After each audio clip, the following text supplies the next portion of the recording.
면접장에서 청년이 또박또박 말했습니다. 저는 어릴 때부터 부모님 없이 자랐습니다. 다만 제가 입양 전에 불렸던 이름은 강민수였습니다. 그 순간 태수의 손에서 펜이 바닥으로 떨어졌습니다. 딸각하는 소리가 면접장에 울려 퍼졌죠. 40년 전 영희가 마지막으로 남긴 편지 속 그 이름이 되살아나는 순간이었습니다. 태수의 목소리가 떨렸습니다. 뭐라고 했나? 구독, 좋아요는 영상 제작에 큰 힘이 됩니다. 황혼의 제국. 서울 강남 한복판에 우뚝 선 태수그룹 본사 빌딩 최고층 회장실에서 78세의 강태수가 창밖을 내다보고 있었습니다. 해질녘 노을이 유리창에 붉게 물들어 있는 모습이 마치 그의 인생 황혼을 보는 것 같았죠. 손에는 오래된 편지 한 장이 들려 있었습니다. 종이가 누렇게 발해서 글씨조차 흐릿해진 그 편지를 태수는 벌써 몇 번째 읽고 있는 걸까요? 회장님, 오늘 일정이 모두 끝났습니다. 비서가 조심스럽게 말을 건넸지만 태수는 대답하지 않았습니다. 그저 편지를 가슴에 꼭 품고 깊은 한숨만 내쉬었죠. 40년 전 그 여름날이 다시 떠올랐습니다. 부산 영도의 작은 여인숙에서 마지막 인사를 나누던 그날 말입니다. 태수의 인생은 고난의 연속이었습니다. 고아원에서 자란 그는 18살이 되자마자 서울로 올라와 공사장에서 막노동을 시작했죠. 새벽 5시에 일어나 밤늦게까지 일하며 야간 대학을 다녔습니다. 그 시절 유일한 위안은 같은 고향 출신인 김영희와의 만남이었죠. 영희는 태수보다 2살 어렸지만 그 누구보다 따뜻한 마음씨를 가진 여인이었습니다. 태수 오빠, 오늘은 일찍 들어왔네요. 영희가 웃으며 맞아주던 모습이 눈앞에 선했습니다. 좁은 원룸에서 함께 라면을 끓여 먹으며 꿈을 이야기하던 시절. 태수는 언제나 말했죠. 영희야, 내가 꼭 성공해서 너랑 큰 집에 살 거야. 아이들도 낳고 행복하게 살자. 그때 영희는 수줍게 웃으며 고개를 끄덕이곤 했습니다. 하지만 현실은 녹록지 않았습니다. 태수가 사업 기회를 잡기 위해 부산으로 내려간 사이 서울에 혼자 남은 영희에게 무슨 일이 일어났는지 그는 미처 몰랐죠. 부산에서 사업이 잘못되어 빚더미에 앉게 된 태수는 서울로 돌아갈 면목이 없어 연락조차 끊어버렸습니다. 그리고 몇 달 후 영희가 부산까지 찾아왔을 때 그녀의 배는 이미 불러 있었죠. 오빠, 우리 아기예요. 영희는 떨리는 목소리로 말했지만 그때 태수는 너무 어렸습니다. 24살의 청년에게 아이를 책임진다는 것은 감당하기 어려운 무게였죠. 게다가 사업 실패로 빚에 쫓기는 상황에서 가정을 꾸린다는 건 현실적으로 불가능해 보였습니다. 영희야, 미안해. 지금은 정말 안 돼. 태수가 고개를 돌리며 말했을 때 영희의 눈에서 눈물이 흘러내렸습니다. 그녀는 아무 말 없이 편지 한 장을 남기고 떠났죠. 그 편지에는 이렇게 적혀 있었습니다. 오빠가 성공하시길 바라요. 우리 아이 이름은 민수로 지을게요. 오빠를 닮아서 씩씩하게 자라길. 그 후 태수는 영희를 다시 보지 못했습니다. 몇 년 후 사업이 자리를 잡고 나서야 그녀를 찾아보려 했지만 이미 연락이 닿지 않았죠. 시간이 흘러 태수는 재벌이 되었고 다른 여인과 결혼해서 딸 미정을 낳았습니다. 하지만 마음 한구석에는 항상 영희와 그 아이에 대한 그리움과 죄책감이 자리하고 있었죠. 지금 태수의 나이는 78세. 그룹을 이끌어온 지 50년이 넘었지만 밤마다 잠들기 전이면 여전히 영희의 얼굴이 떠올랐습니다. 영희야, 내가 널 버린 게 아니었는데. 혼자 중얼거리는 태수의 목소리에는 평생의 후회가 담겨 있었죠. 그 아이는 지금 어디서 무엇을 하며 살고 있을까? 자신을 원망하고 있지는 않을까? 이런 생각들이 그의 마음을 짓누르고 있었습니다. 면접장의 파문. 태수그룹 신입사원 공채 최종 면접이 열리는 날이었습니다. 매년 수천 명이 지원하지만 고작 20명만 뽑는 까다로운 관문이죠. 태수는 평소 면접에 직접 참여하지 않았지만 올해는 왠지 모르게 면접장에 앉아 있었습니다. 어젯밤 또다시 영희의 꿈을 꾸었고 마음이 어수선해서 일이 손에 잡히지 않았거든요. 다음 지원자 입장시켜 주세요. 인사 담당 상무의 말에 따라 면접장 문이 열렸습니다. 29살의 청년이 단정한 정장을 입고 들어섰죠. 키가 크고 어깨가 넓은 그 청년의 모습에서 태수는 묘한 기시감을 느꼈습니다. 어디서 본 것 같은 얼굴이었거든요. 안녕하십니다. 지원자 이준호입니다. 청년이 깊숙이 인사를 했습니다. 목소리가 차분하고 단단했죠. 태수는 준호의 이력서를 다시 한번 훑어봤습니다. 지방 국립대 경영학과 졸업, 성적은 우수했지만 특별할 것 없는 평범한 스펙이었죠. 하지만 그 청년의 눈빛에서는 남다른 의지가 느껴졌습니다. 자기소개를 해보세요. 상무가 말했고 준호는 준비해온 듯 또박또박 말을 시작했습니다. 저는 어릴 때부터 부모님 없이 자랐습니다. 정확히는 제 친부모를 모릅니다. 면접관들이 서로 눈치를 보기 시작했죠. 이런 사연을 면접에서 이야기하는 것이 적절한지 의문스러워 했거든요. 하지만 준호는 담담하게 계속 이야기했습니다.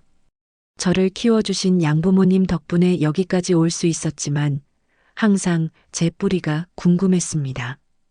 고아원 기록을 찾아봐도 제한적인 정보만 있었거든요. 다만 제가 입양 전에 불렸던 이름은 강민수였습니다. 그 순간 태수의 손에서 펜이 바닥으로 떨어졌습니다.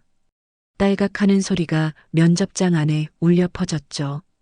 다른 면접관들이 놀란 표정으로 태수를 바라봤지만 그는 청년만 뚫어져라 바라보고 있었습니다. 40년 전 영희가 마지막으로 남긴 편지 속 그 이름. 우리 아이 이름은 민수로 지을게요. 뭐라고 했나? 태수의 목소리가 떨렸습니다. 면접장 분위기가 급격히 얼어붙었죠. 회장이 이렇게 동요하는 모습을 본 적이 없었거든요. 준호도 당황한 기색을 보였습니다. 자신의 말이 왜 이런 반응을 불러일으키는지 이해할 수 없었죠. 죄송합니다만 제가 뭔가 잘못 말씀드렸나요? 준호가 조심스럽게 물었습니다. 태수는 가슴이 두근거려서 숨쉬기조차 어려웠죠. 청년의 얼굴을 더 자세히 들여다보니 영희를 닮은 부분들이 보이기 시작했습니다. 특히 눈매와 미소 짓는 모습이 그랬죠. 어디서 태어났나? 태수가 다급하게 물었습니다. 다른 면접관들은 이상한 분위기를 감지하고 서로 수군거리기 시작했죠. 이런 면접은 처음이었거든요. 준호는 더욱 당황했지만 정직하게 대답했습니다. 정확하지는 않지만 고아원 기록에 따르면 부산 영도에서 태어났다고 되어 있습니다. 왜 그런 질문을? 준호의 말이 끝나기도 전에 태수는 자리에서 벌떡 일어났습니다. 부산 영도. 바로 그곳에서 자신이 영희와 마지막 인사를 나누었던 그 장소였죠. 면접장은 완전히 술렁이기 시작했습니다. 인사 담당 상무가 어찌할 바를 몰라 했고 다른 임원들도 회장의 갑작스러운 변화에 놀라고 있었죠. 태수는 준호를 바라보며 마음속으로 중얼거렸습니다. 설마 이 아이가. 면접을 잠시 중단하겠습니다. 태수가 떨리는 목소리로 말했습니다. 이준호 씨, 잠깐 따로 얘기 좀 하죠. 준호는 영문을 몰라하며 고개를 끄덕였습니다. 자신에게 무슨 일이 일어나고 있는 건지, 왜 이 노인이 자신을 이렇게 바라보는 건지 전혀 알 수 없었거든요. 태수는 면접장을 나서며 비서에게 속삭였습니다. 오늘 면접은 모두 취소해. 그리고 조사팀을 불러. 시급한 일이 생겼어. 비서는 놀란 표정을 지었지만 곧바로 지시를 따랐죠. 태수의 이런 모습을 본 적이 없었지만 분명히 중대한 일임을 직감할 수 있었습니다. 복도를 걸으면서 태수의 머릿속은 복잡했습니다. 과연 이 청년이 영희의 아들일까? 그렇다면 자신의 아들이기도 한 걸까? 아니면 단순한 우연의 일치일까? 하지만 이름과 출생지가 모두 일치한다는 것은 우연치고는 너무 기가 막혔죠. 40년 동안 그리워했던 아이를 이런 식으로 만나게 될 줄은 꿈에도 몰랐습니다. 봉인된 과거의 열쇠. 면접이 파행으로 끝난 후 태수는 준호를 회장실로 데려왔습니다. 넓은 회장실에 둘만 남겨진 상황에서 어색한 침묵이 흘렀죠. 준호는 여전히 무슨 일인지 파악하지 못한 채 의자 끝에 조심스럽게 앉아 있었습니다. 태수는 창가에 서서 한참 동안 말을 잇지 못했어요. 어디서부터 어떻게 시작해야 할지 막막했거든요. 차 한잔 할까? 태수가 먼저 입을 열었습니다. 평소 같으면 비서가 차를 준비했겠지만 오늘은 직접 찻잔을 준비했죠. 손이 미세하게 떨리는 것을 준호도 눈치챌 수 있었습니다. 회장님, 제가 뭔가 실수를 했나요? 면접에서 부적절한 말을. 준호가 조심스럽게 물었지만 태수는 고개를 저었습니다. 아니야. 내 잘못이 아니야. 태수가 찻잔을 준호에게 건네며 말했습니다. 다만 너에 대해 좀 더 알고 싶어서 그래. 내가 어떻게 살아왔는지, 어떤 사람인지 말이야. 준호는 고개를 갸우뚱했습니다. 신입사원 면접에서 회장이 개인적으로 이런 관심을 보이는 것이 이상했거든요. 혹시 제가 어디서 태어났는지 더 자세히 알고 있나요? 태수가 조심스럽게 물었습니다. 준호는 잠시 생각하더니 대답했죠.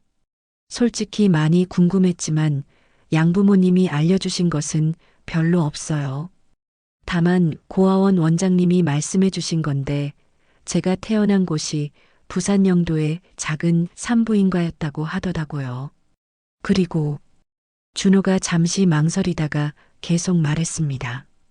제 친어머니가 저를 낳고 얼마 안 되어 세상을 떠나셨다고 들었어요. 제가 태어나기 전에도 몸이 많이 안 좋으셨던 것 같아요. 친아버지에 대해서는 아무것도 모르겠습니다.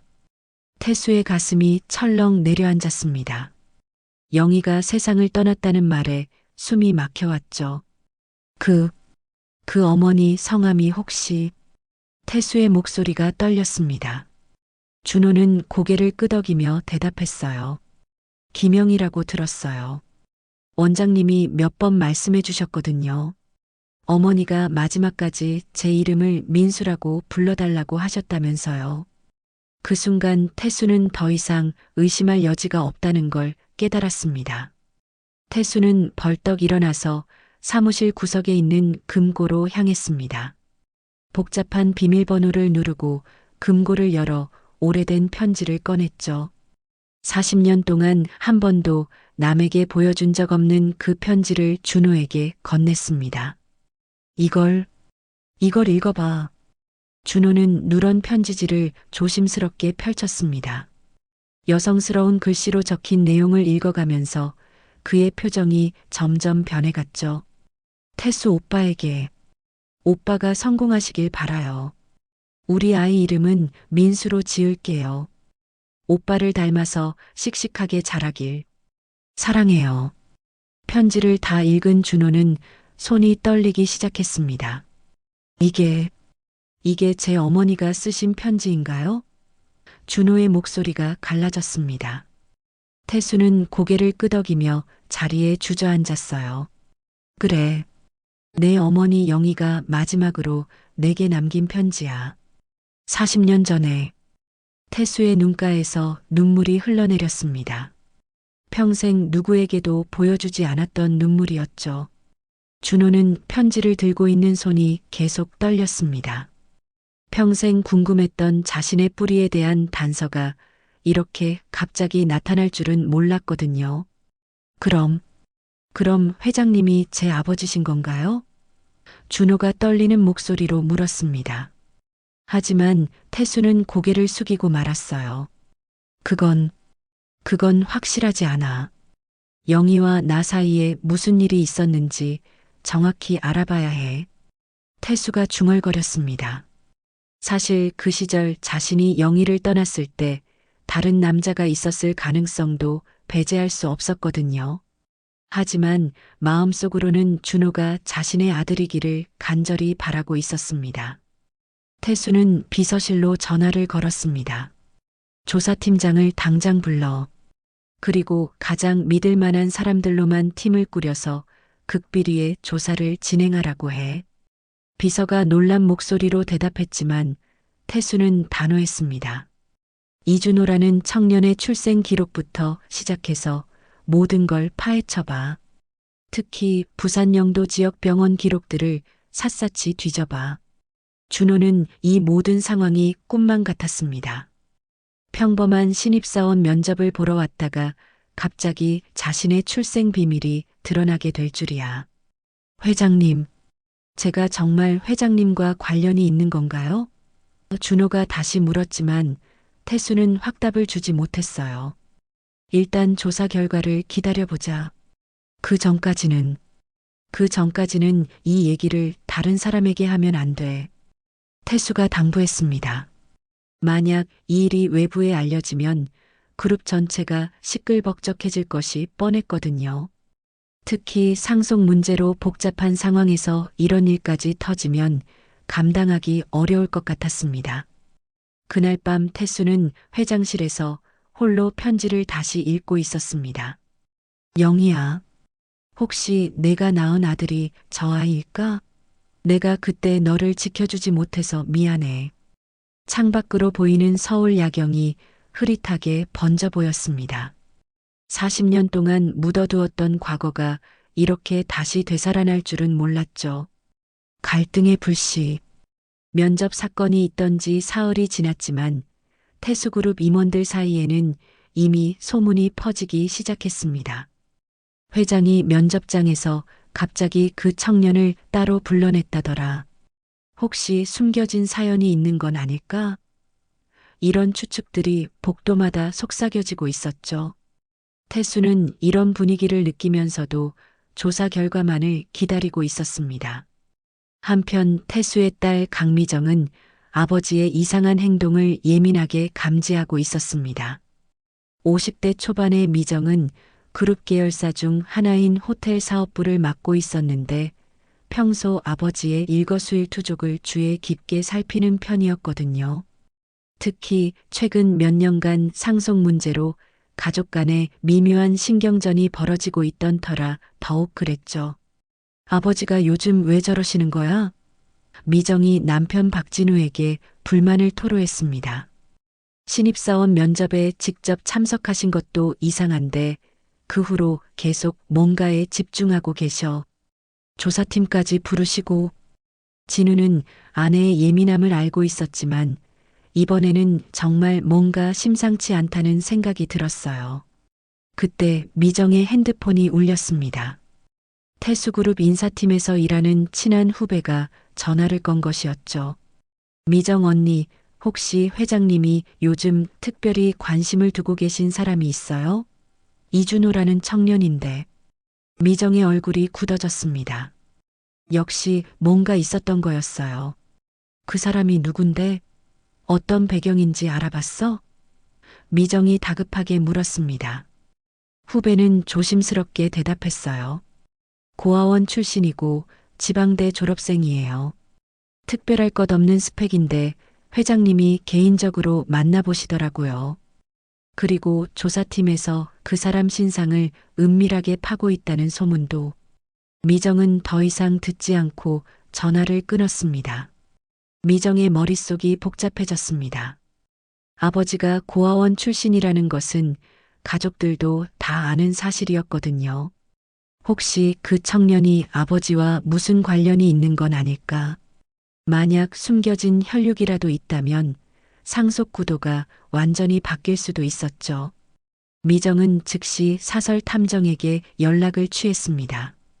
한편 준호는 집에서 혼란스러운 시간을 보내고 있었습니다. 양부모님에게 면접에서 있었던 일을 어떻게 설명해야 할지 막막했거든요. 준호야, 면접은 잘 봤니? 양어머니가 걱정스러운 표정으로 물었지만 준호는 제대로 대답하지 못했어요. 네. 아직 결과를 기다리고 있어요. 사실 준호는 그날 이후 계속 그 편지 내용을 생각하고 있었습니다. 자신의 친어머니 김영희가 남긴 마지막 말들, 그리고 태수라는 이름의 남자에 대한 그리움. 혹시 태수 회장이 정말 자신의 친아버지일까? 하지만 동시에 두려운 마음도 들었어요. 만약 정말 그렇다면 왜 지금까지 자신을 찾지 않았던 걸까? 며칠 후 태수는 조사팀장으로부터 첫 번째 보고를 받았습니다. 회장님, 부산 영도 지역 병원 기록을 조사해 봤습니다. 1995년 가을 김영이라는 여성이 실제로 그곳에서 아이를 낳았다는 기록이 있습니다. 태수의 심장이 빨리 뛰기 시작했죠. 그리고 그 아이의 이름이 강민수로 등록되어 있었습니다. 계속해봐. 태수가 떨리는 목소리로 말했습니다. 조사팀장은 자료를 넘기며 계속 보고했어요. 김영애 씨는 출산 후 몸이 급격히 악화되어 석 달 후에 세상을 떠나셨습니다. 아이는 곧바로 고아원으로 보내졌고 이후 이 씨 성을 가진 가정에 입양되면서 이준호라는 이름을 갖게 되었습니다. 태수는 책상에 앉아 두 손으로 얼굴을 감쌌습니다. 영희가 혼자서 아이를 낳고 홀로 세상을 떠났다는 사실이 가슴을 짓눌렀거든요. 그때 내가 옆에 있어줬어야 했는데. 하지만 아직 확인해야 할 것이 더 있었습니다. 정말 그 아이가 자신의 아들인지 말이죠. 친부가 누구인지는 알아냈나? 태수가 조심스럽게 물었습니다. 조사팀장은 고개를 저었어요. 아직 확실하지 않습니다. 출생신고서에는 부칠란이 비어 있고 병원 기록에도 관련 정보가 없습니다. 다만 김영애 씨가 임신 당시 함께 지냈던 사람들에 대해 더 조사해 봐야 할 것 같습니다. 그날 저녁 미정이 아버지를 찾아왔습니다. 아버지, 요즘 무슨 일이 있으신 거예요? 회사에서 소문이 나고 있던데요. 미정의 목소리에는 날카로움이 서려 있었죠. 태수는 딸의 예민함을 알고 있었지만 아직 확실하지 않은 상황에서 섣불리 얘기할 수는 없었어요. 별일 아니야. 그냥 인재 영입 차원에서 관심 있게 지켜보는 사람이 있을 뿐이야. 태수가 대충 둘러댔지만 미정은 쉽게 물러서지 않았습니다. 아버지, 혹시 그 이준호라는 사람이 우리 가족과 무슨 관련이 있는 건 아니죠? 만약 그렇다면 미리 말씀해 주세요. 상속 문제도 있고. 상속이 뭐가 중요해? 사람이 먼저지. 태수가 갑자기 소리를 질렀습니다. 평소 온화한 아버지가 이렇게 감정적으로 반응하는 것을 본 적이 없던 미정은 깜짝 놀랐어요. 태수도 자신이 너무 격하게 반응했다는 걸 깨닫고 한숨을 쉬었습니다. 미정아, 아빠도 아직 확실하지 않아. 조금만 더 기다려줘. 태수의 목소리에는 피로감이 묻어났습니다. 미정은 아버지의 모습에서 뭔가 중대한 일이 벌어지고 있다는 걸 직감했어요. 그리고 그것이 자신의 미래와도 연관되어 있다는 불안감이 커져갔습니다. 피의 진실. 일주일이 더 지나고 마침내 조사팀장이 결정적인 보고서를 들고 태수의 회장실을 찾았습니다. 두꺼운 파일을 책상 위에 올려놓으며 그는 심각한 표정을 지었어요. 회장님, 모든 조사가 끝났습니다. 하지만 결과가 예상과 다를 수 있습니다. 태수는 가슴이 두근거리는 것을 느끼며 파일을 열었습니다. 먼저 확실한 것부터 말씀드리겠습니다. 이준호 씨의 친모는 분명히 김영희 씨가 맞습니다. 조사팀장이 첫 장을 넘기며 설명했어요. 병원 기록, 고아원 문서, 모든 것이 일치합니다. 김영희 씨는 1995년 10월 15일에 아이를 낳았고 그해 12월에 세상을 떠나셨습니다. 태수는 영희의 죽음을 다시 한번 확인하면서 마음이 무너져 내렸어요. 그럼 친부는? 태수가 떨리는 목소리로 물었습니다. 이것이 가장 중요한 질문이었거든요. 조사팀장은 잠시 망설이더니 두 번째 문서를 꺼냈습니다. 회장님, 충격적인 사실을 말씀드려야겠습니다. 김영애 씨가 임신했을 당시 회장님 외에 다른 남성과도 관계가 있었던 것 같습니다. 태수의 얼굴이 새파랗게 질렸습니다. 뭐라고? 그게 무슨 소리야? 조사팀장은 조심스럽게 계속 설명했어요. 당시 영애 씨가 부산에서 만났던 남성이 있었습니다. 최연우라는 사람인데 회장님이 사업 실패로 서울을 떠나신 후에 영애 씨를 도와준 것으로 보입니다. 최연우? 태수는 그 이름을 들으며 기억을 되짚어봤습니다. 분명히 어디서 들어본 이름이었어요. 혹시 최연우가 나와 함께 사업을 하다가 배신한 그 최연우 말이야? 조사팀장이 고개를 끄덕였습니다. 맞습니다. 당시 회장님과 공동으로 부산에서 사업을 하다가 결별한 그 사람입니다. 태수의 머릿속이 복잡해졌습니다. 최연우는 자신의 옛 사업 파트너였지만 중요한 순간에 배신하고 독립한 사람이었거든요. 그런 그가 영희와 그럼 준호의 친아버지가 최연우라는 말인가? 태수가 다급하게 물었지만 조사팀장은 단정적으로 대답하지 못했어요. 아직 확실하지 않습니다. 다만 시기적으로 볼 때 최연우가 친부일 가능성이 높습니다. 영희 씨가 임신한 시기와 그가 영희 씨와 함께 지낸 시기가 일치거든요. 조사팀장이 달력을 펼쳐 보이며 설명했습니다. 태수는 그 말을 듣고 주저앉을 뻔했어요. 그럼 준호는 내 아들이 아니라는 거야? 태수의 목소리에는 절망이 섞여 있었습니다. 일주일 동안 준호가 자신의 아들일지도 모른다는 희망을 품고 있었는데 그 희망이 산산이 부서지는 기분이었거든요. 하지만 동시에 다른 감정도 밀려왔습니다. 영희가 자신을 떠난 후 다른 남자와 있었다는 사실에 대한 배신감이었죠.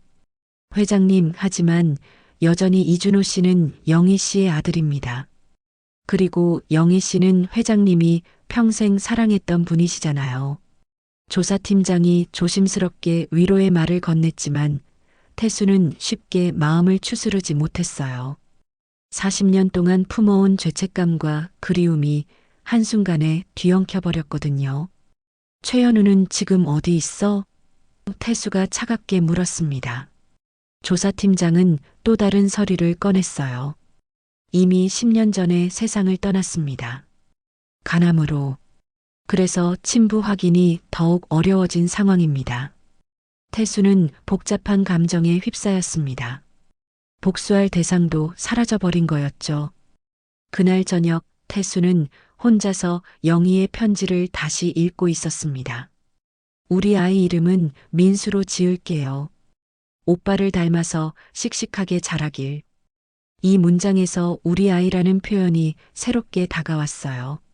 영희는 끝까지 그 아이를 자신과 태수의 아이라고 생각했던 걸까?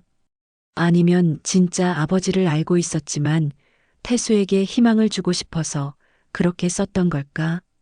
한편 준호는 계속 연락이 없는 상황에 불안해하고 있었습니다. 면접 후 일주일이 넘도록 아무 소식이 없었거든요. 다른 회사 면접도 봐야 하는 상황이었지만 왠지 태수 회장의 연락을 기다리게 되었어요. 그 편지의 내용이 계속 머릿속에 맴돌았기 때문이죠. 준호야, 너무 한 곳에만 매달리지 마라. 다른 기회도 많이 있어. 양아버지가 조언했지만 준호는 쉽게 마음을 정리하지 못했습니다. 자신의 뿌리에 대한 실마리를 찾은 것 같았는데 갑자기 모든 것이 불확실해진 기분이었거든요. 태수는 며칠을 고민한 끝에 준호에게 연락을 취했습니다. 준호 씨 만날 수 있겠습니까? 할 말이 있어서요. 전화를 받은 준호는 가슴이 두근거렸어요. 드디어 무슨 말을 들려줄 것인지 궁금했거든요. 다음 날 오후 둘은 한적한 카페에서 만났습니다. 태수는 평소보다 훨씬 지쳐 보였어요. 준호야, 조사 결과가 나왔어. 태수가 무거운 목소리로 시작했습니다. 내 어머니는 확실히 김영희가 맞아. 하지만 태수는 잠시 말을 멈추고 준호의 눈을 바라봤습니다. 하지만 나는 내 친아버지가 아닌 것 같아. 그 말을 들은 준호의 표정이 굳어졌습니다. 기대를 품고 있었던 만큼 실망도 컸거든요. 그럼 제 친아버지는 누구인가요? 준호가 떨리는 목소리로 물었지만 태수는 고개를 저었어요. 그 사람은 이미 세상에 없어. 최연우라는 사람인데 과거에 나와 사업을 함께 했던 사람이야.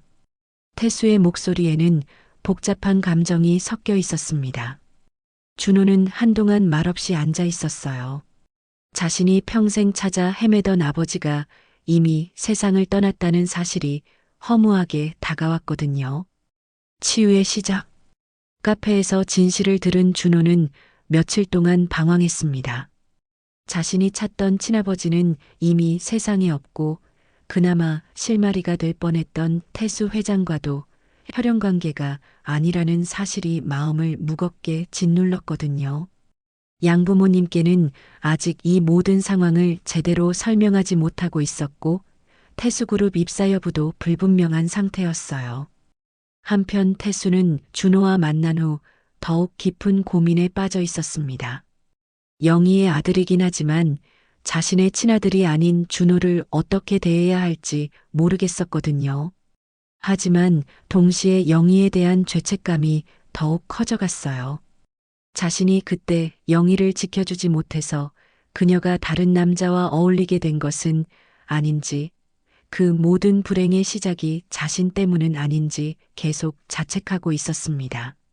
며칠 후 준호가 다시 태수에게 연락을 취했습니다. 회장님, 한 번 더 만나 뵐 수 있을까요?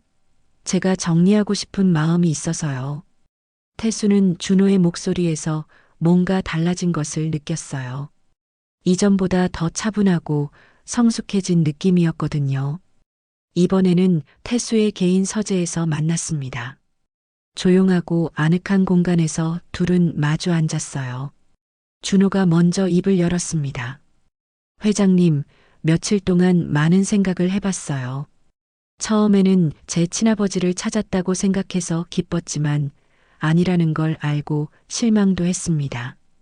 태수는 준호의 말을 조용히 듣고 있었어요. 하지만 곰곰 생각해보니 제가 정말 찾고 있던 건 혈연 관계가 아니었던 것 같아요. 준호가 계속 말했습니다. 저는 지금까지 제 뿌리를 찾는다고 생각했는데 사실 제가 원했던 건 저를 진심으로 받아줄 사람이었던 것 같습니다. 그 말을 들은 태수의 눈가가 촉촉해졌습니다. 준호야. 태수가 떨리는 목소리로 말했어요. 나도 내게 솔직히 말하고 싶어. 내가 내 친아들이 아니어도 그게 중요하지 않다는 걸 깨달았어. 내가 영희의 아들이라는 것만으로도 내겐 충분해. 태수는 잠시 말을 멈추고 깊은 숨을 들이쉬었습니다. 영희를 사랑했지만 지켜주지 못했던 내 자신이 평생 미웠어. 그런데 내가 나타나서 영희가 남긴 마지막 흔적을 만나게 된 거야. 혈연이 아니어도 상관없어. 내가 영희에게 못해준 사랑을 내게라도 줄 수 있다면. 준호의 눈에서 눈물이 흘러내렸습니다.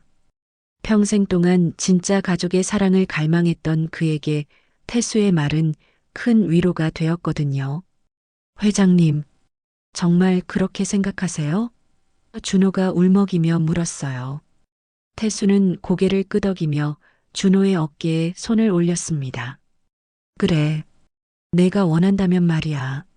물론 강요하는 건 아니야. 다만, 내가 내게 아버지 같은 존재가 될 수 있다면 좋겠어. 태수의 말에 준호는 더 이상 참을 수 없어 흐느끼기 시작했어요. 29회 동안 꽁꽁 숨겨두었던 외로움이 한꺼번에 터져 나오는 것 같았거든요. 저도 그렇게 생각해요. 혈연이 중요한 게 아니라 마음이 중요한 거죠. 준호가 눈물을 닦으며 말했습니다.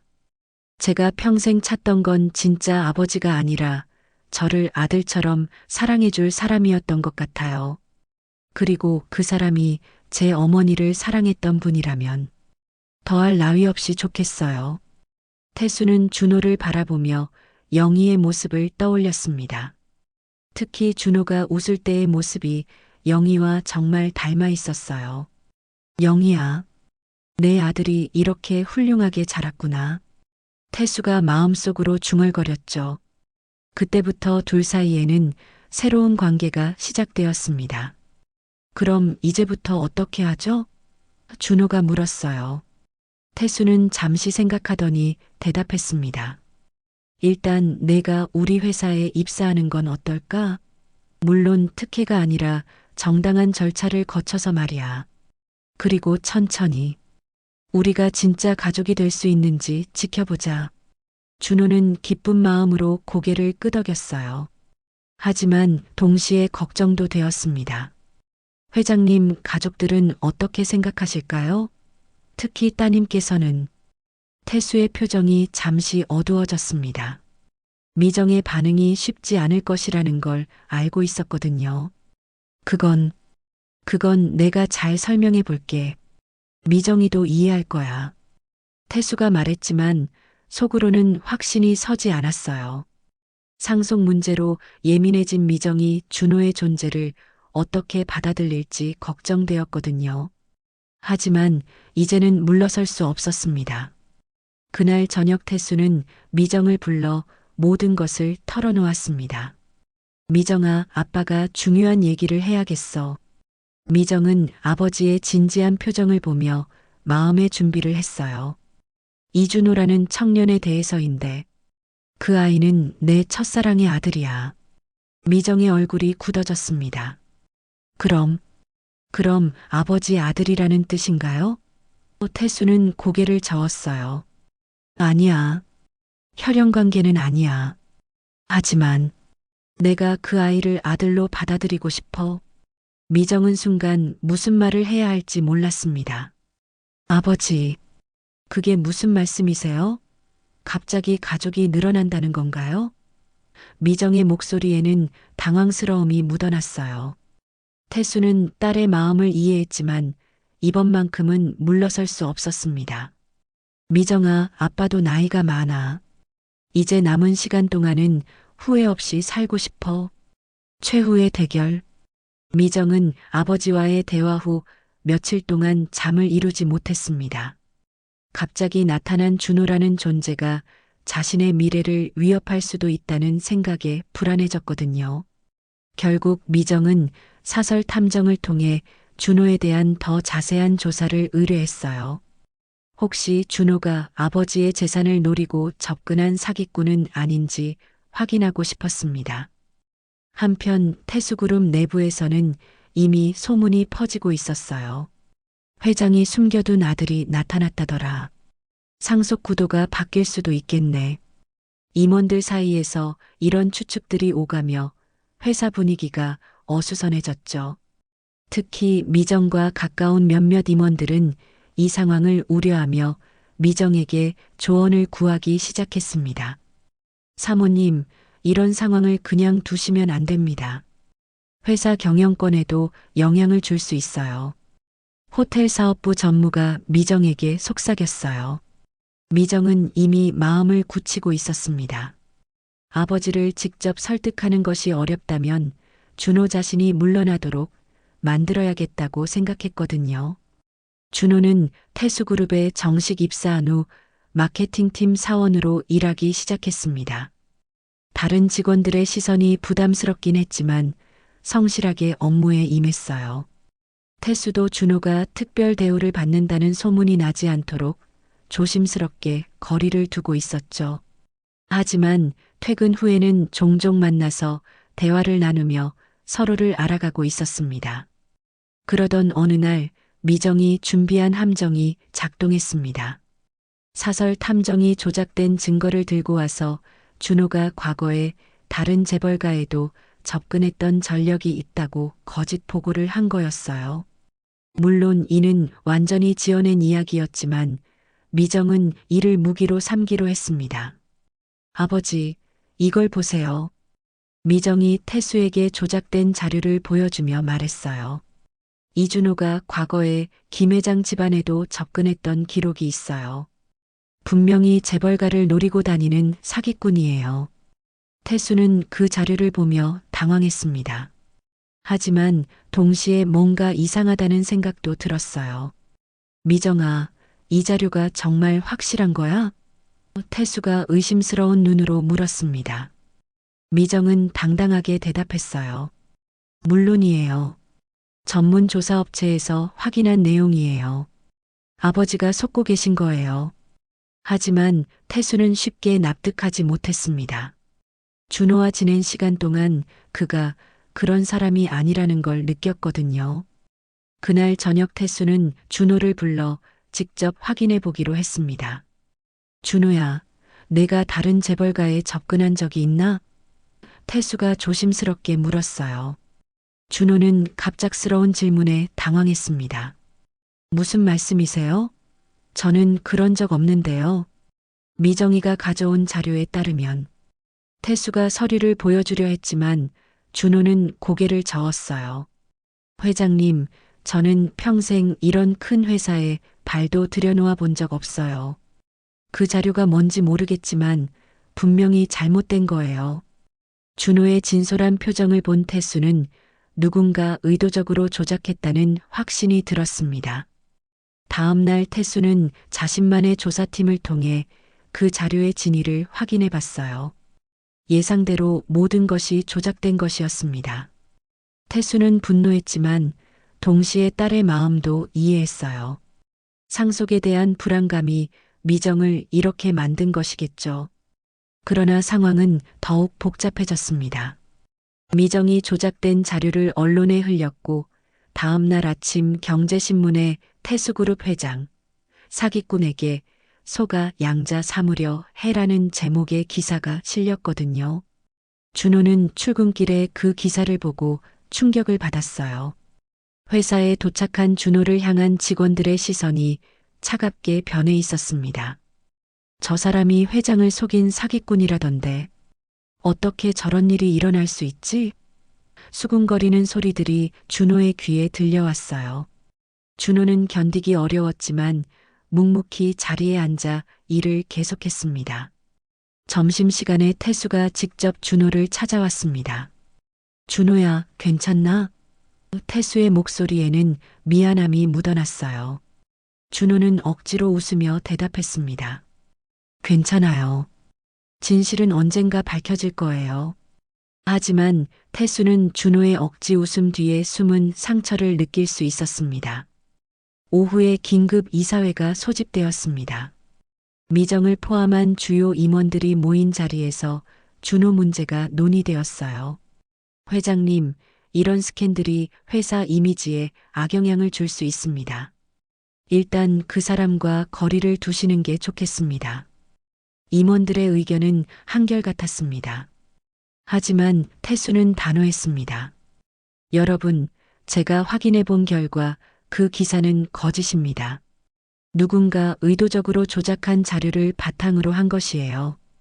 태수가 진실을 밝히자 이사회실이 조용해졌어요. 특히 미정의 얼굴이 새파랗게 질렸습니다. 이준호는 사기꾼이 아닙니다. 그는 정직하고 성실한 청년이에요. 태수가 계속 말했습니다. 그리고 설사 그가 제 혈육이 아니더라도 저는 그를 아들로 받아들이겠습니다. 이것은 제 개인적인 결정이며 누구도 간섭할 수 없어요. 미정이 벌떡 일어났습니다.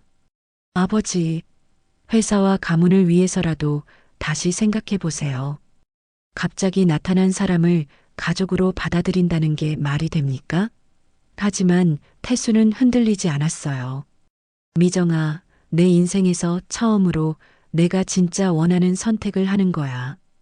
혈연이 아닌 진정한 가족을 만드는 거라고. 그때 회의실 문이 열리며 준호가 들어왔습니다. 모든 시선이 그에게 집중되었죠. 준호는 차분한 목소리로 말했습니다. 죄송합니다. 제가 한 말씀 드리고 싶어서요.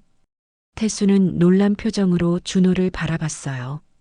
저는 이 집안의 재산에도 이름에도 관심이 없습니다. 준호가 단호하게 말했습니다. 다만 제 어머니 김영희가 외롭게 떠났다는 걸 이제라도 기억해 주시길 바라는 마음뿐입니다. 그리고 회장님이 저를 받아주신다면 그것만으로도 충분합니다. 변화된 세계. 준호의 진심 어린 말에 이사회실은 정적이 흘렀습니다.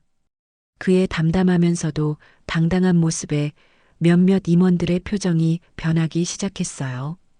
태수는 준호를 바라보며 가슴이 뭉클해졌습니다. 바로 이런 모습 때문에 준호를 아들로 받아들이고 싶었던 거였거든요. 여러분, 들으셨죠?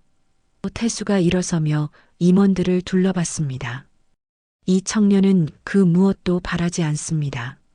단지 사랑하는 사람의 기억을 소중히 여겨달라는 것뿐이에요. 이런 마음을 가진 사람을 어떻게 의심할 수 있겠습니까? 몇몇 임원들이 고개를 끄덕이기 시작했어요. 하지만 미정은 여전히 받아들이기 어려워했습니다. 아버지, 정말 이러시려고요? 미정의 목소리에는 절망감이 묻어났죠. 태수는 딸에게 다가가서 어깨에 손을 올렸습니다. 미정아, 아빠를 믿어줘. 준호는 우리 가족에게 해가 되는 사람이 아니야. 오히려 우리에게 진정한 가족의 의미를 가르쳐 줄 거야. 그날 이후 회사 분위기가 조금씩 바뀌기 시작했습니다. 준호의 성실한 근무 태도와 겸손한 인품이 동료들에게 조금씩 인정받기 시작했거든요. 특히 그가 절대 회장과의 관계를 이용하려 하지 않는다는 것이 알려지면서 처음에 의심의 눈으로 보던 사람들도 마음을 열기 시작했어요. 몇 달이 흘렀습니다. 태수는 준호와 함께 보내는 시간이 늘어갈수록 더욱 행복해했어요. 퇴근 후 함께 저녁을 먹으며 나누는 대화, 주말에 함께 산책하는 시간들이 그에게는 소중한 선물 같았거든요. 준호 역시 태수를 진심으로 아버지처럼 따르게 되었습니다. 회장님, 아니 아버지. 준호가 어느 날 저녁 태수를 그렇게 불렀어요. 태수는 그 한마디에 눈물이 날 것 같았습니다. 그래 아들아. 태수가 대답하며 준호의 손을 꼭 잡았죠. 혈연은 아니었지만 둘 사이에는 진정한 부자간의 정이 흐르고 있었어요. 하지만 행복한 시간은 오래가지 못했습니다. 태수의 건강이 급격히 나빠지기 시작한 거였어요. 오랜 과로와 스트레스, 그리고 나이가 누적되어 심장에 무리가 온 것 같았습니다. 처음에는 가벼운 증상이라고 생각했지만 검사 결과는 심각했어요. 회장님, 많이 늦었습니다. 수술을 하더라도. 의사의 말에 태수는 담담히 고개를 끄덕였어요. 이미 자신의 몸 상태를 어느 정도 짐작하고 있었거든요. 밤마다 느껴지던 가슴 답답함과 숨가쁨이 심해지고 있었으니까요. 태수는 준호에게만 먼저 자신의 상태를 알렸습니다.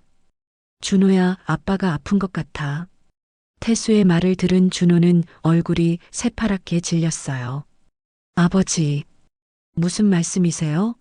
병원에서 뭐라고 했어요? 태수는 준호의 손을 잡으며 미소를 지었습니다. 괜찮아.